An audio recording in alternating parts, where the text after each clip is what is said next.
नमस्कार दर्शकों, आज के हमारे इस वीडियो में हम आपके लिए धर्मराज जी की कृपा की एक कहानी लेकर आए हैं। एक गांव में एक आलसी एवं भोला भाला मुकेश नाम का युवक रहता था। दिन भर कोई काम नहीं करता था, बस खाता और सो जाता। उसके घर वाले भी उससे परेशान थे और एक दिन उसे घर से निकाल दिए और उससे कहा, निकल जाओ इस घर से, कुछ काम तो करते नहीं हो, बस पूरा दिन बिस्तर पर पड़े रहते हो। बस फिर क्या था, वह घर से निकलकर यूं ही भटकते हुए एक आश्रम में जा पहुंचा। वहां उसने देखा कि एक गुरुजी और उनके शिष्य कोई काम नहीं करते, बस मंदिर में पूजा करते हैं और कथा कहते हैं। उसने मन में सोचा, यह काम बढ़िया है, कुछ करना तो है नहीं, पूजा पाठ तो मैं बड़ी आसानी से कर सकता हूँ। और फिर पूरा दिन आराम ही आराम। वह मुकेश धीरे से गुरुजी के पास गया और उनसे पूछा, गुरुजी, क्या मैं यहाँ पर रह सकता हूँ? गुरुजी ने कहा, हाँ क्यों नहीं बच्चा। वह युवक बोला, ठीक है गुरुजी, पर एक बात ध्यान से सुन लेना, मैं कोई काम नहीं करूँगा यहाँ पर रहकर। गुरुजी ने कहा, कोई बात नहीं बच्चा, यहाँ कोई काम मत करना, बस यहाँ पर खाना और पूजा करना और कथा सुनना। मुकेश ने कहा, यह काम तो मैं बड़ी आसानी से कर दूंगा। अब मुकेश महाराज बन गया और आश्रम में रहने लगा। ना कोई काम और ना कोई धाम, बस सारा दिन खाते रहो और प्रभु का भजन गाते रहो। महीना भर हो गया। एक दिन मुकेश रसोई में जाकर देखा तो खाने की कोई तैयारी नहीं थी। मुकेश ने कहा, अरे यह क्या, आज तो खाने की कोई तैयारी नहीं है। गुरुजी से पूछता हूँ, गुरुजी आज खाना नहीं मिलेगा क्या?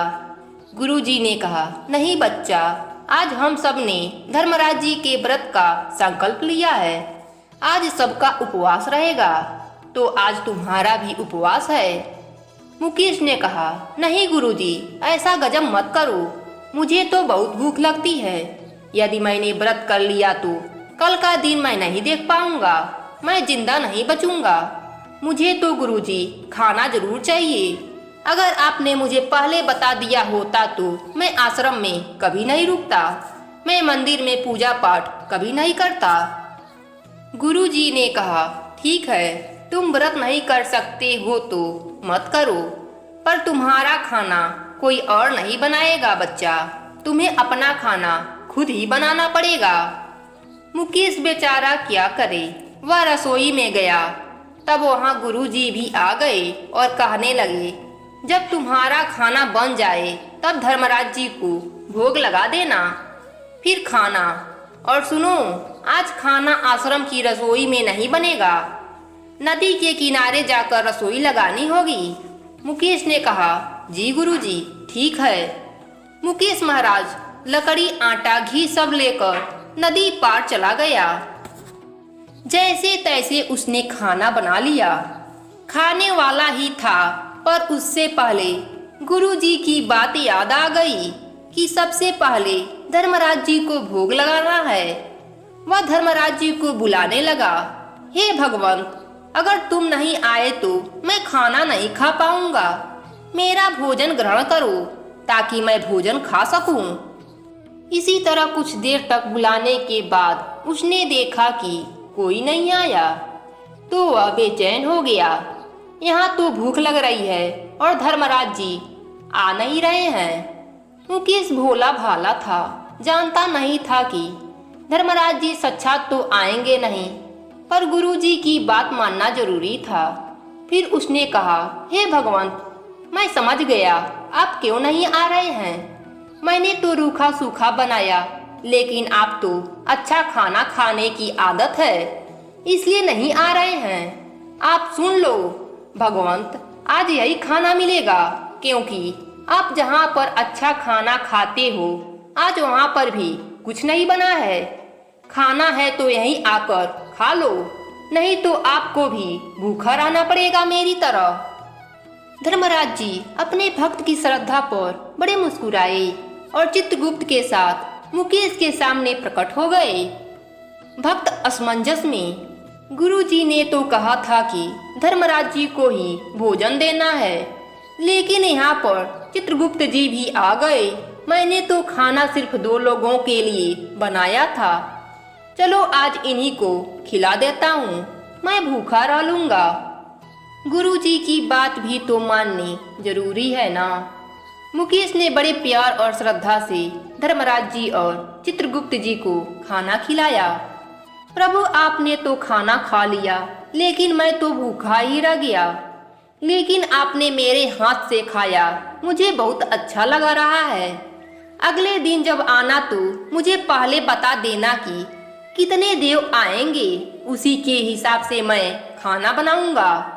और हाँ, अगली बार थोड़ा समय से आ जाना।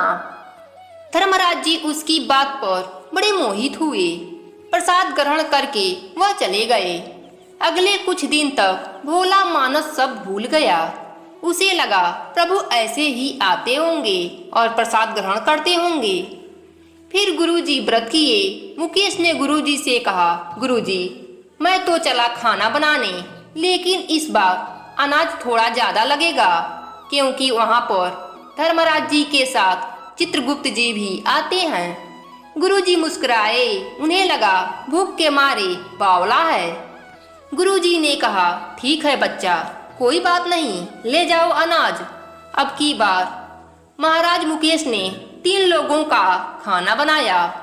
फिर गुहार लगाई, प्रभु धर्मराज जी आइए, चित्रगुप्त जी आइए, आइए और मेरे भोजन का भोग लगाइए। प्रभु की महिमा भी निराली है।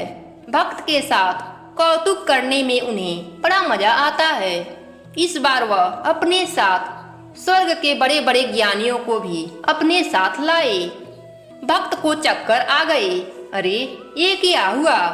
पिछली बार धर्मराज जी के लिए भोजन बनाया था तो चित्रगुप्त जी भी आ गए। अब दोनों का भोजन बनाया तो पूरा परिवार आ गया।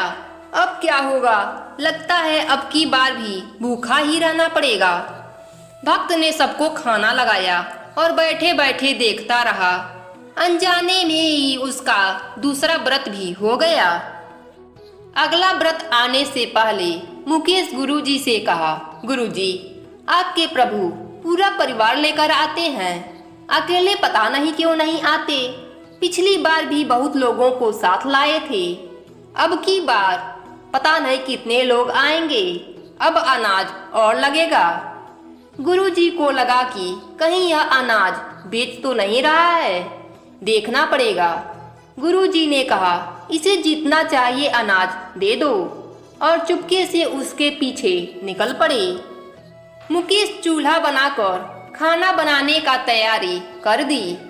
उसने सोचा पता नहीं कितने लोग आएंगे, इसलिए पहले बुला लेता हूँ, उसके बाद देखूंगा कितने लोगों का खाना बनाना है। उनके आने के बाद ही खाना बनाऊंगा। फिर वह पुकारने लगा, प्रभु आइए आइए और मेरे हाथों का बना भोजन का भोग लगाइए। अब की बार सारा स्वर्ग दरबार मौजूद था। इस बार तो हनुमान जी भी साथ आए थे, लेकिन यह क्या, प्रसाद तो अभी बना ही नहीं था। धर्मराज जी ने कहा, भक्त तुमने हमें बुला लिया, लेकिन क्या भोग नहीं लगाओगे? अरे लगता है तुम्हारा खाना अभी तैयार नहीं हुआ है। भक्त ठारा भोला भाला बोला, प्रभु अब की बार मैं खाना नहीं बनाया। प्रभु ने पूछा, ऐसा क्यों? भक्त बोला, प्रभु मुझे मिलता तो है नहीं, इसलिए आप ही बना लो और खुद ही खा लो। धर्मराज जी मुस्कुराए और सब देव गदगद हो गए। उसके मासूम जवाब से धर्मराज जी ने कहा, जब भक्त की इच्छा है तो पूरी तो करनी पड़ेगी। चलो लग जाओ काम पर और खाना बनाओ। किसी ने लकड़ी उठाई, किसी ने आटा गूथा। भक्त एक तरफ बैठकर देखता रहता। कई ऋषि मुनि प्रसाद लेने आ गए। इधर गुरुजी ने देखा खाना तो बना ही नहीं रहा, भक्त एक कोने में बैठा है। गुरुजी भक्त के पास गए और बोले, मुकेश क्या बात है, खाना क्यों नहीं बना रहे हो? मुकेश बोला, गुरुजी आप भी आ गए, देखिए कितने लोग आते हैं प्रभु के साथ में। गुरुजी ने कहा, मुझे तो कुछ नहीं दिख रहा है यहाँ तुम्हारे और अनाज के सिवा। मुकेश बोला, कैसी बात कर रहे हैं आप गुरुजी, इतने लोग आपको काम करते हुए नहीं दिख रहे हैं क्या? गुरुजी ने कहा, नहीं वत्स, मुझे तो यहाँ कोई नहीं दिखाई दे रहा है तुम्हारे और अनाज के सिवा। मुकेश बोला, हे प्रभु आप गुरुजी को क्यों नहीं दिखाई दे रहे हैं? धर्मराज जी ने कहा, बेटा मैं उन्हें नहीं दिख सकता। मुकेश ने कहा, हे प्रभु ऐसी बात क्यों कर रहे हैं?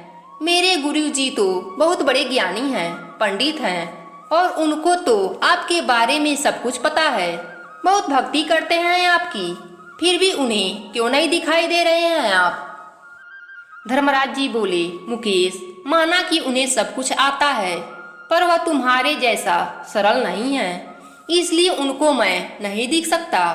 मुकेश बोला, गुरुजी भगवंत मना कर रहे हैं, आपको दिखाई नहीं देंगे क्योंकि आप सरल नहीं हैं।